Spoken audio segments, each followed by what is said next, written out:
Habang naglalagay nga ako ng screen sa aming kulungan, napansin ko naglabasan na pala ang mga sisiw ng aking labuyo. Nakapagpapisa na kaagad siya, ang bilis naman. Saktong sakto at nalagyan na din natin ng harang ang pwedeng labasan ng ating mga sisiw. Mas ligtas kasi sila sa loob mga idolo, kasi pagka nakalabas sila, naku po, yari kaagad sila sa mga pusang gala dito. Napakatakaw pa naman sa mga sisiw ng mga yun. Last time nga ay may sumubok ng pusa na kainin yung ating mga sisiw. Buti na lang din talaga at nandun ako at nakita ko. Kaya naman yung pusa ay pinain ko na lang sa bayawak. Joke lang. Napakaliit pa naman ng mga sisiw na to. Kahit mabilis sila, naku po, mas mabilis ang pusa dyan na gutom. At biglang ang dumating si Boy Kulot, dala-dala ang kanyang pangating labuyo. Naku, si Boy Kulot na pag-iiwanan na natin sa pagpaparami ng mga labuyo. At meron nga siyang napansin sa ating mga sisiw. Parang merong daw kakaiba sa mga kulay ng aking mga sisiw na labuyo. Na-curious din talaga ako, kaya naman binilisan ko na ang paglalagay ng screen sa aming kulungan. Ito palang si Boy Kulot ay galing sa meeting ng mga hunter, mga ngati ng labuyo dito sa aming lugar sa Bataan. At eto nga, kinukondisyon na ni Boy Kulot ang kanyang pangating labuyo. Malapit na din kasi dumating ang summer, kaya hinahanda niya na din talaga. At gusto niya din malaman kung naglalaban na ba ang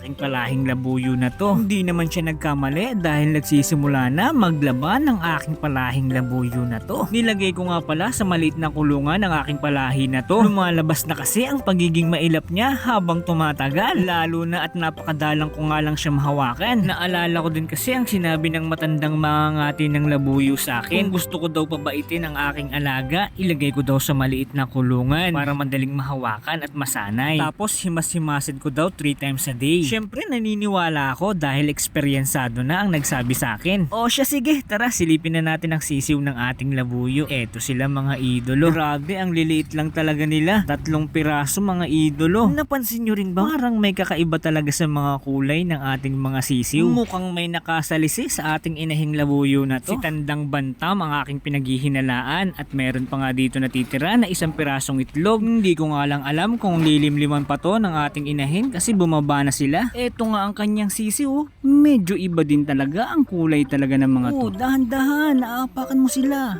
Eto, ang ganda nito mga idolo. Bali 2 brown at 1 light ang kulay. Mukhang 2 babae, 1 lalaki. Sana lang din talaga merong makasurvive sa mga to. Ang ganda talaga ng kulay, kakaiba. Mistisong-mistiso ang datingan ng mga to. Ang kulay nito mga idolo, unlike sa mga sisiw ng aking mga labuyo, ito yung pinakakaiba.